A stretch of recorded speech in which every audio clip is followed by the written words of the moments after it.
Assalamualaikum warahmatullahi wabarakatuh. Perkenalkan, nama saya Judatul Mar'ah. Saya dari jurusan Pendidikan Bahasa Arab semester 4B.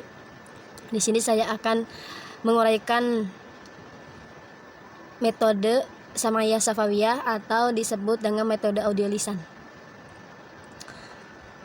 Di mana metode audio lisan ini muncul yaitu setelah Perang Dunia Kedua berakhir. Hubungan internasional mulai tumbuh dan meningkat. Kebutuhan akan komunikasi lisan antar dunia muncul di tingkat negara dan individu. Setelah orang menyadari bahwa komunikasi tidak lagi terbatas pada membaca warisan negara dan menerjemahkannya ke bahasa lain.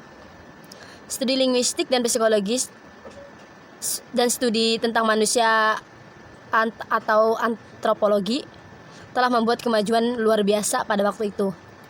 Dan pandangan ahli bahasa berubah ke sifat dan metode untuk memperoleh bahasa, mempelajari dan mengajarkannya. Nah, metode lisan tidak muncul sebagai akibat dari satu faktor atau alasan seperti yang diyakini beberapa peneliti. Akan tetapi muncul sebagai hasil dari sejumlah sebab dan faktor politik dan ilmiah. Berikut sebab faktornya, yaitu yang pertama, perlunya komunikasi lisan langsung antar negara. Yang kedua, tata bahasa, terjemahan, dan metode membaca tidak dapat memenuhi tuntunan komunikasi dengan konsep-konsep baru. Yang ketiga, tren psikolinguistik yang dikenal sebagai tren perilaku struktural muncul, yang mana bahasa ini dilihat secara formal dan secara verbal. Yang keempat yaitu pengembangan studi dalam antropologi dan budaya masyarakat. Dan sejumlah ahli bahasa dan psikolog mempelajari bahasa-bahasa Indo-Amerika yang tidak tertulis. Faktor yang kelima yaitu perkembangan yang terjadi dalam teknik pendidikan, terutama di laboratorium bahasa, alat perekam audiovisual, dan sebagainya, yang telah meningkatkan efektivitas metode pengajaran dalam aspek audio lisan. Yang keenam yaitu muncul perhatian dalam aspek audio lisan dari bahasa tersebut, yaitu pendekatan aural lisan. Oke, metode lisan adalah metode Amerika di mata banyak peneliti bidang pengajaran bahasa asing. Mereka menyimpulkan ini dengan apa yang terjadi pada tentara Amerika selama Perang Tinggi Kedua, di mana para penjabat terkejut bahwa banyak tentara tidak dapat berbicara bahasa asing dengan lancar. Lalu pemerintah Amerika yang diwakili oleh pemerintahan mendirikan sebuah lembaga bernama Lembaga Bahasa Pertahanan, supaya yaitu karena banyak tentara yang tidak bisa belajar bahasa asing tersebut, maka Amerika mendirikan lembaga bernama Lembaga Bahasa Pertahanan agar mereka bisa membaca dan berkomunikasi bahasa asing. Di mana program ini terdapat pelatihan khusus angkatan darat dilaksanakan dengan tujuan membantu para perwira dan prajurit Amerika memperoleh bahasa orang-orang yang bertempur dengan mereka dengan cara yang mereka cepat dan produktif. Dan mereka menugaskan pengawas lembaga ini kepada sekelompok ahli bahasa struktural. Karena keberhasilan yang telah diamati dalam mengajar bahasa asing dengan cara ini kepada militer di angkatan bersenjata AS. Lalu metode ini digunakan untuk pengajaran bahasa pusat akademik di Amerika, Eropa, dan Timur Tengah dengan sangat antusias. Kemudian karena lembaga bahasa ini melesat tinggi ya, maka kemudian diadopsi oleh lembaga pemerintah dan Kementerian Pendidikan dan Pengetahuan di negara-negara Arab, terutama dalam pengajaran bahasa Inggris dan bahasa Arab.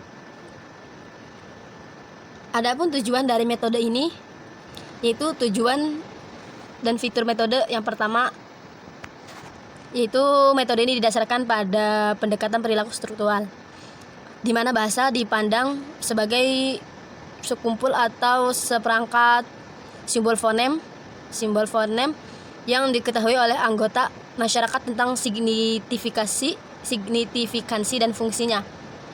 Yang kedua, yaitu pemilik metode ini melihat bahwa bahasa adalah apa yang sebenarnya dituturkan oleh penutur bahasa, bukan apa yang harus mereka pelajari atau bicarakan dari aturan pola yang dikenakan pada mereka oleh pihak berwenang yang resmi, melainkan diambil dari aturan oleh kaum strukturalis yang berpendapat bahwa studi bahasa harus deskriptif dan normatif. Harus deskriptif daripada normatif. Yang ketiga, yaitu metode ini mengadopsi pandangan budaya para antropologi yang berpendapat bahwa budaya bukan hanya untuk warisan seni dan sastra. Sebaliknya, itu adalah cara hidup bagi orang-orang di lingkungan tertentu yang berbicara bahasa tertentu. Yang keempat, yaitu para penulis kurikulum dan buku harus mengetahui kata-kata, rumus, dan struktur yang umum digunakan saat ini, bahkan dalam sehari-hari.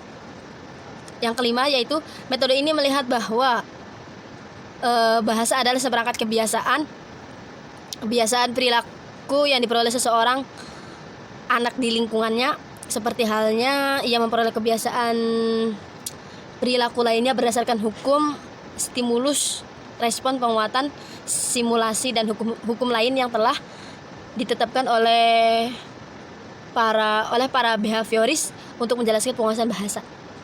Yang keenam, yaitu bahasa berbeda di antara mereka, karena setiap bahasa tidak tergantung pada sistem dan unsur-unsurnya. Kita harus menganalisis, mempelajari, dan mengajarkan sesuai dengan prinsip ini. Yang ketujuh, yaitu metode ini menekankan bahasa serta bertujuan untuk mengarahkan pelajar untuk memikirkan bahasa yang terpendam, sehingga menggunakannya secara otomatis, tidak didahului dengan memikirkan aturan atau menerjemahkan atau berpikir dalam bahasa ibu. Yang kedelapan, yaitu metode ini bergantung pada prinsip-prinsip input audio lisan yang diatur oleh hukum dasar, yaitu hukum pelajaran, hukum intensifikasi, hukum penyerapan, hukum pelatihan, dan hukum dampak.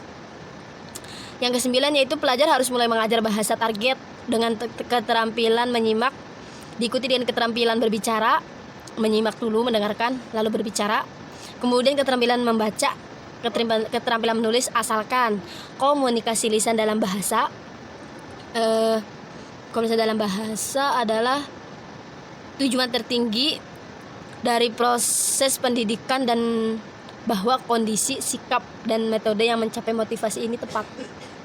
Yang ke-10, yaitu tahapan belajar dimulai dengan menghafal, diikuti oleh tradisi dan pengukuran. Kemudian analisis datang pada tahap akhir. Apa yang dituntut dari pelajar untuk menghafal pola linguistik, pengulangan, dan pelatihan terus-menerus, sehingga mereka menjadi tertanam kuat dalam benaknya. Kemudian dia mengukurnya pada tahap latihan dengan cara otomatif. Kemudian dia berpikir tentang aturan yang mengatur pola-pola ini. Yang ke-11, yaitu metode ini dilakukan dengan aturan bahasa dan materi linguistik dibangun dibanding atasnya, tetapi tidak diberikan kepada peserta didik dalam penjelasan langsung atau dalam metode edukasi, melainkan diberikan melalui teks dan dialog. Adapun evaluasi tentang metode ini, yaitu keuntungan atau kelebihannya. Yang pertama, yaitu memperhatikan pada aspek lisan bahasa dan komunikasi. Yang kedua, memperhatikan budaya bahasa, target, dan memastikan bahwa contoh dijadikan dalam situasi kondisi kehidupan normal, mungkin melalui gambar, film, atau kaset video. Yang ketiga, itu mempelajari bahasa target tanpa menerjemahkan ke bahasa ibu. Yaitu yang keempat, bahasa target adalah tujuan tertinggi dari metode ini. Yang kelima, memberikan tata bahasa secara tidak langsung. Yang keenam, pengaturan, di mana 4 keterampilan diajarkan tanpa melebih-lebihkan. Yang ketujuh, pemilik metode ini tertarik untuk membangun kebiasaan baik melalui penguatan positif dari jawaban yang benar dan mengabaikan tanggapan yang salah. Yang kedelapan, menekankan pentingnya pelatihan dalam mengasimilasi bahasa dan memperbaiki banyak keterampilan. Yang kesembilan, yaitu beberapa kegiatan metode ini mempersiapkan pelajar untuk mendengar pengucapan tangan dan suara. Yang ke-10, metode ini dapat membantu memenuhi kebutuhan psikologis peserta didik dan memperhatikan dan memperkuat motivasi mereka untuk menggunakan bahasa target. Di samping ada kelebihan, ada pula kerugian atau kelemahan dari metode ini. Yang pertama yaitu penekanan pada sisi audio lisan yang menjadi dasar metode ini. Yang kedua, metode ini tidak memenuhi kebutuhan khusus beberapa pelajar. Yang ketiga, banyak siswa tidak mengerti kata itu kecuali mereka melihat bentuk tertulisnya ketika mendengarkannya, dan mereka mungkin harus menulis sebagian dari apa yang mereka dengar dari kata-kata dan frasa dengan cara yang salah. Yang keempat, metode ini tidak memperhitungkan perbedaan individu antara peserta didik, terutama simulasi dan pengulangan dan beberapa gerakan.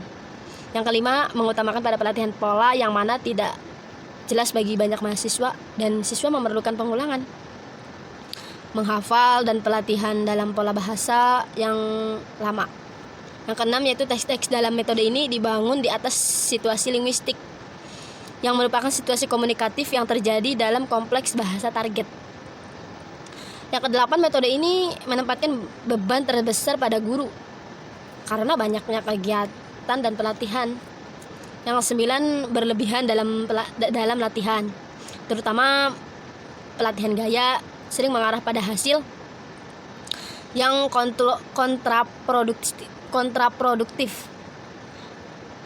Yang 10, yaitu karena aturan diajarkan secara tidak langsung, yaitu melalui pola.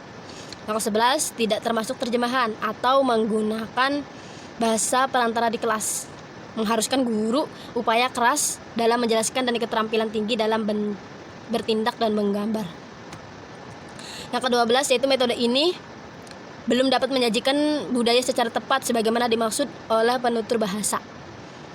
Oke, setelah saya menjelaskan tentang munculnya sejarah dari metode ini, ada pengertian, tujuan, kelebihan dan kerugian, dan bagaimana metode ini diterapkan. Sekian dari saya, semoga bermanfaat. Wassalamualaikum warahmatullahi wabarakatuh.